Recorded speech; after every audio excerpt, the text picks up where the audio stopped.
Quem foi Josué? Vamos conhecer a história de Josué. Josué foi o homem responsável por liderar o povo de Israel na conquista da Terra Prometida. Ele foi o sucessor de Moisés. Antes de estudarmos sobre quem foi Josué, precisamos saber que existem pelo menos 3 pessoas na Bíblia com certo destaque que levam o nome Josué. Em 1 Samuel capítulo 6 versículo 14, encontramos a menção sobre Josué, o Bet-semita. Ele possuía um campo para onde a Arca da Aliança foi levada quando os filisteus a devolveram a Israel. Em Zacarias capítulo 6 versículo 11, outro Josué é citado. Ele era um sumo sacerdote, filho de Josadaque, que viveu no período de restauração do exílio em 537.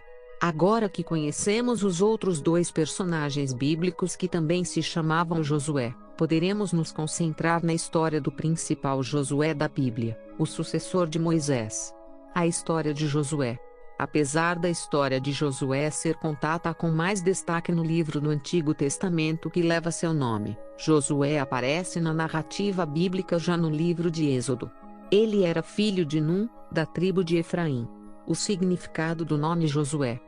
Em primeiro lugar, é preciso ressaltar que o nome original de Josué dado por sua família era Oseias, que significa a salvação. Oseias é um nome que ocorre muitas vezes na tribo de Efraim. Moisés adicionou o nome divino e o chamou de Ieossua, que significa Jeová é salvação. Esse nome normalmente é transliterado para o português como Josué ou Jesuá. Ele possui a mesma forma grega do nome de Jesus. Josué, auxiliar de Moisés. Josué é descrito como um jovem escolhido por Moisés como seu assistente pessoal. Antes, somos informados de que Moisés delegou a ele o comando das tropas israelitas que lutaram contra os saqueadores amalequitas em Refidim. Quando Josué saiu do Egito, ele já tinha mais de 40 anos de idade. Por isso alguns estudiosos consideram a possibilidade de ele ter sido treinado militarmente pelo exército de Faraó. Josué serviu como auxiliar direto de Moisés quando ele recebeu a lei no Monte Sinai. Ele também acompanhou Moisés em todas as vezes que ele foi à tenda onde encontrava e ouvia o Senhor.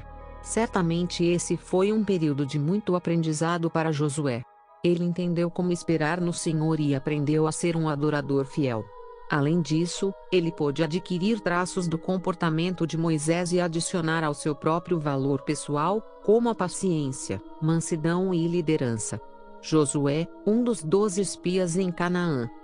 Josué também foi designado como o representante da tribo de Efraim para ser um dos 12 espias que foram averiguar a terra de Canaã e seus habitantes. Após a missão de reconhecimento, dentre todos os espiões, apenas Josué e Calebe defenderam a ideia de que os israelitas deveriam prosseguir com a invasão de Canaã. Eles entenderam que a terra era muito boa. Naquela ocasião, Calebe era o mais velho e exercia maior liderança. Isso explica o fato de às vezes Calebe ser mencionado sozinho nessa conexão. Porém, o próprio contexto deixa claro a participação de Josué na missão de reconhecimento, e seu apoio às recomendações de Calebe. O comportamento de Calebe e Josué foi muito mais do que um relatório militar. Na verdade, foi uma nítida demonstração de confiança na promessa de Deus acerca daquela terra. Os outros 10 espias incrédulos morreram de praga perante o Senhor. Josué, sucessor de Moisés. Josué foi oficialmente escolhido como sucessor de Moisés nas planícies próximas do Jordão. Quando Moisés entendeu que morreria antes de entrar em Canaã, ele separou Josué para ser o novo líder do povo de Israel, segundo a ordem do Senhor. A liderança de Josué foi coordenada com o sacerdócio de Eleazar. Moisés, solenemente, investiu honra e autoridade em Josué perante toda a congregação de Israel. Ele também impôs as mãos sobre ele e compartilhou o espírito de sabedoria. Deuteronômio 3 e 21 a 29. Publicamente, Moisés advertiu Josué a ser corajoso e forte, para que ele pudesse cumprir a missão de levar Israel à terra que Deus havia prometido. Deuteronômio 31, 3 a 8. No mesmo capítulo do livro de Deuteronômio, lemos que quando Moisés e Josué se dirigiram à tenda da congregação, Deus comissionou Josué de forma direta. Mais tarde, já depois da morte de Moisés, Deus novamente repetiu a ordem dada particularmente a Josué. Com isso ele renovou suas promessas e o encorajou na véspera da invasão de Canaã. Josué, líder do povo de Israel. Após a morte de Moisés, Josué foi o responsável por liderar o povo de Israel na conquista da terra prometida por Deus. De todos os israelitas que partiram do Egito com Moisés, somente Josué, Calebe e aqueles que tinham menos de 20 anos de idade, receberam a permissão de Deus para entrar em Canaã. Números 26:65, 32:12, Deuteronômio 1:34-40. Logo no início de sua liderança, Josué precisou enfrentar dois grandes problemas. Primeiro, ele precisou fazer com que o povo conseguisse passar pelo Rio Jordão. Depois ele também precisou vencer o exército dos cananeus que surgiu logo à sua frente. Josué enviou 2 espias para fazerem um relatório de reconhecimento da fortaleza de Jericó. Esses espias receberam a cooperação de Raabe, uma habitante de Jericó. Josué também pediu para que eles mantivessem a missão em segredo. O motivo disso era para que não se repetisse o que ocorreu anteriormente na missão com 12 espias enviados por Moisés. Naquela ocasião, os 10 espias incrédulos conseguiram desencorajar o povo.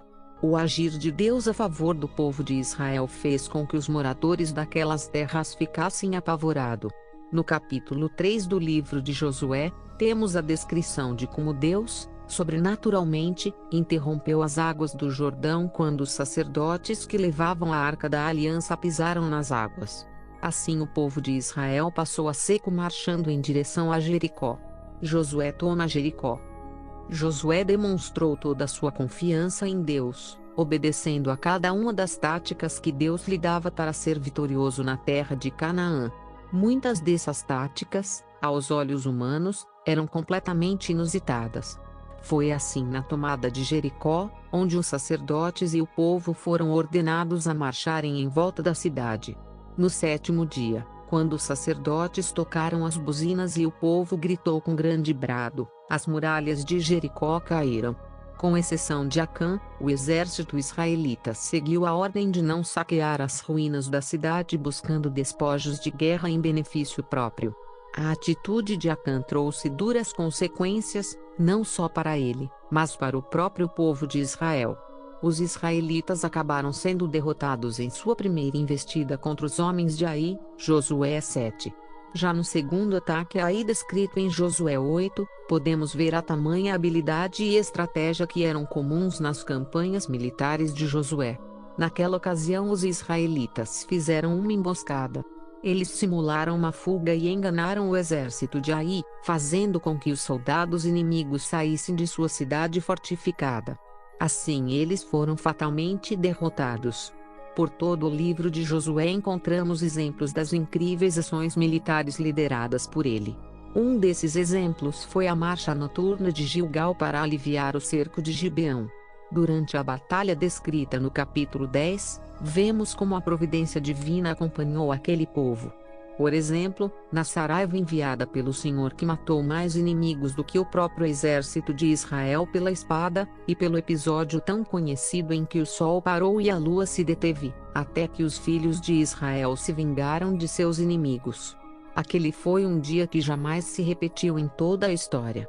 Muitas pessoas tentam encontrar nesse texto um possível erro bíblico.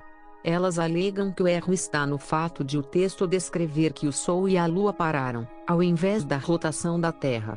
Mas essa discussão é completamente descabida. A Bíblia usa a linguagem do observador.